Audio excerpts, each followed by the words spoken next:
Keeping venomous reptiles is an unforgiving hobby, requiring proper training and lots of experience. One simple mistake can be the difference between life and death. Remember, the most venomous snake in the world is the one that just bit you. There are no venomous snakes with training wheels. Just because you see Viperkeeper handle snakes a certain way does not mean you should try it too.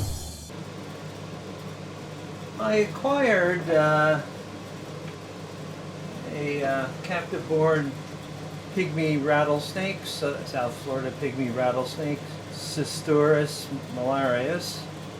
I don't normally keep this species, although I have had them in the past.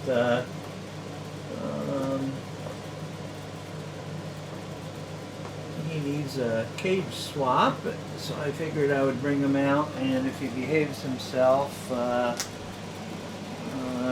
we can have a look at him.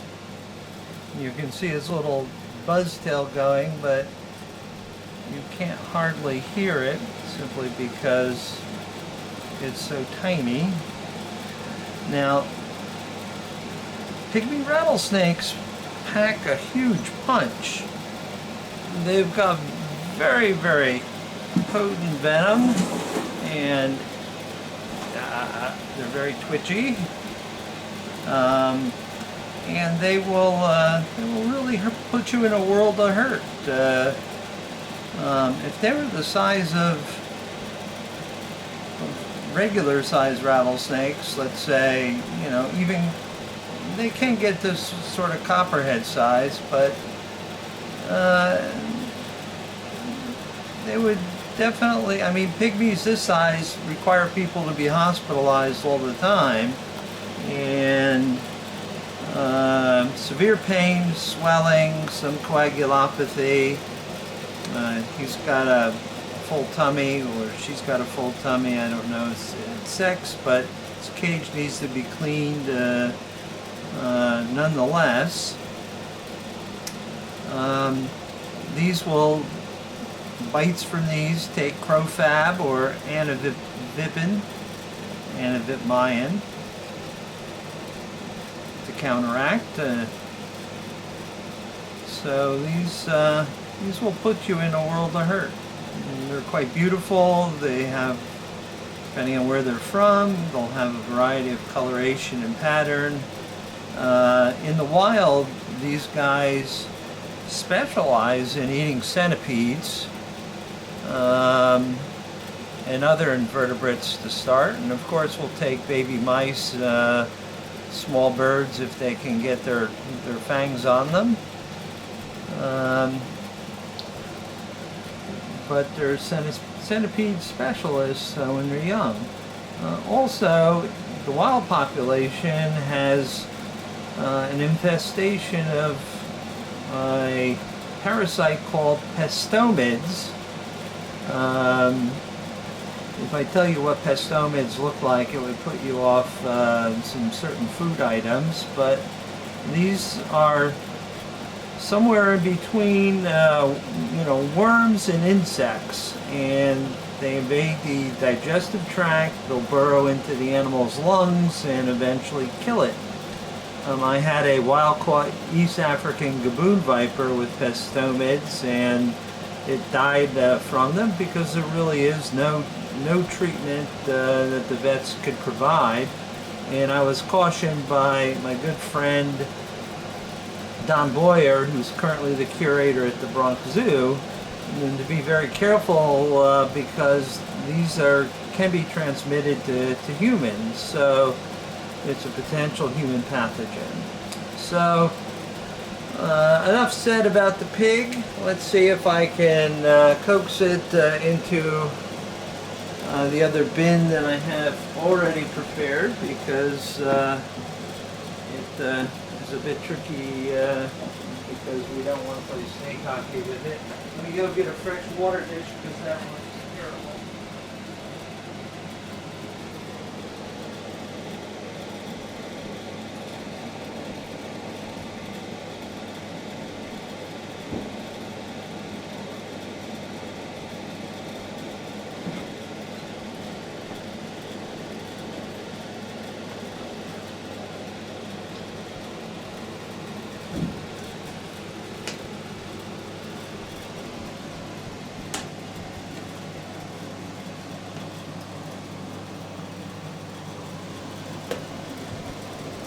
Come on. Come on. I know you ate a big meal yesterday. Oh, come on. Don't come up to me. Cooperate and go this way. There you go. There you go. Go in the back. Get nice and warm. And I'll put some water in a little while. We're back in his normal position. And that's the pygmy rattlesnake. So now I just have to transfer these and give it some water, and it'll be good to go. Her tail is twitchy. She may go spicy any moment, even though I have something for her to have for a snack.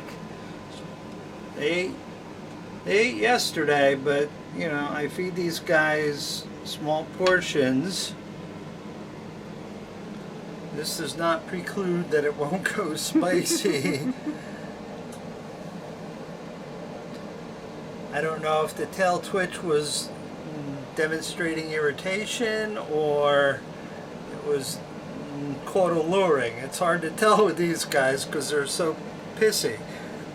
The two girls are especially pissy. That male is quite shy. You hardly ever see him. This guy is a very friendly, gregarious guy who's always looking for a feed.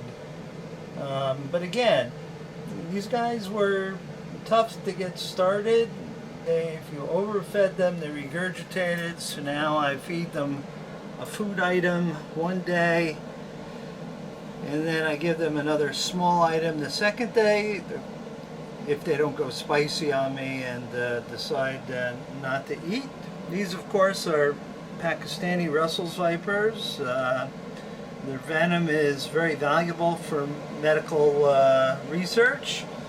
And they make a treatment for lupus from their venom. And of course, wherever these live in their native habitat, they kill and maim more people than practically all the other venomous snakes put together on the planet. Now, partially because they're quite prolific. Man makes very nice habitat for them in the rice paddies in Southeast Asia and in India, where their food source is attracted to the grain. They're everywhere and very difficult to spot, and very, very foul-tempered, as we might call it spicy, but this one down below had a respiratory tract infection, so I had to pin it and administer some Pedialyte mixed with some azithromycin for the appropriate weight. And oh my God, what a difficult character to pin, because you know, they spool up and sort of jump and fly through the air. You know, my hat is really off to Jim Harrison, who pins, you know, and extracts venom for medical research for these on a regular basis. Every, you know, couple of weeks they get extracted from, and holy cow, once was enough for me. I don't want to wrap my fingers around their little pointy heads unless it's really, really necessary. Now I prefer, for depending on the infection, the azithromycin is handy because it's a once-a-week dose, and I can inject it into the food item if they're eating. So this gal that we're looking at right now, she had the same respiratory tract infection that everybody else had for some reason, but she was eating. So she ate a mouse that was dosed with azithromycin, and it cleared up in a week, and only took you know, one dose. You know, snake's metabolism is different than mammalian metabolism, and you know, I think administering it orally allows it to absorb and get in the bloodstream much slower than the injectable antibiotics that I also have at my disposal. I think it gets into their system too fast. I had a Fields Viper that had a respiratory infection. We cultured it, and it required some Tazocef, and it cured the disease, but these antibiotics are hepato or nephrotoxic, and I ended up curing the infection, but several months later the snake died of liver and renal failure. So she's not going to be happy because she's got a piece of substrate in her mouth, but that's the way things go. So let's close our window, and that's a little bit about our friendly neighborhood Russell's Vipers. You can see the snot still on the glass. She's up front more often than the other one was, so I was able to pull the glass off safely and clean it. Now this girl, here's a tail.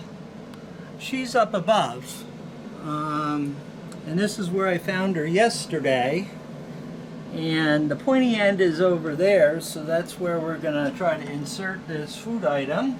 Again, she ate yesterday, but I'm trying to feed these guys up a little bit. So let's see what sort of action we can get out of her. Hello. Are you interested in this? Huh? Not knowing exactly where the pointy end is a bit tricky. It could be double back.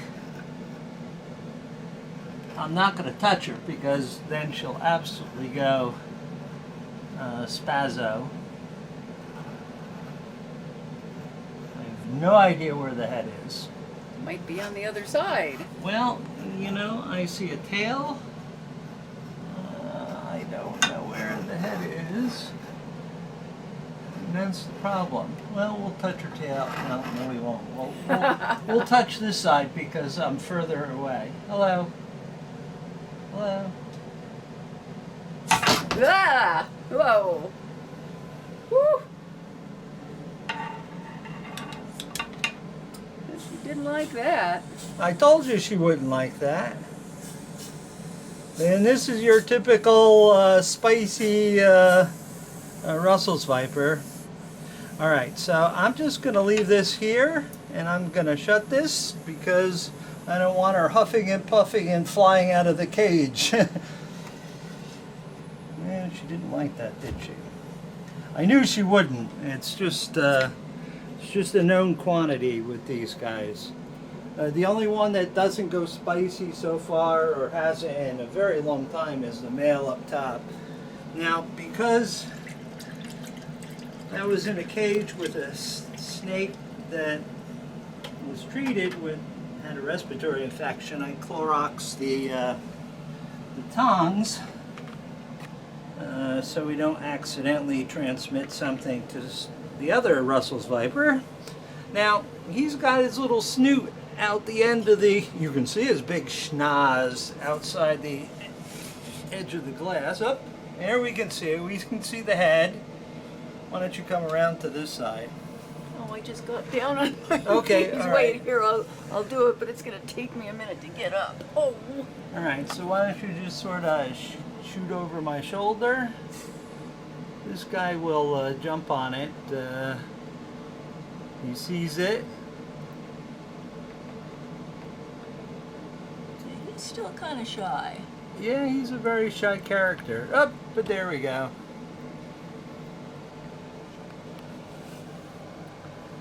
He likes to hide in his logs, and sometimes in the morning I'll find him out here, but for the most part he hides in his log.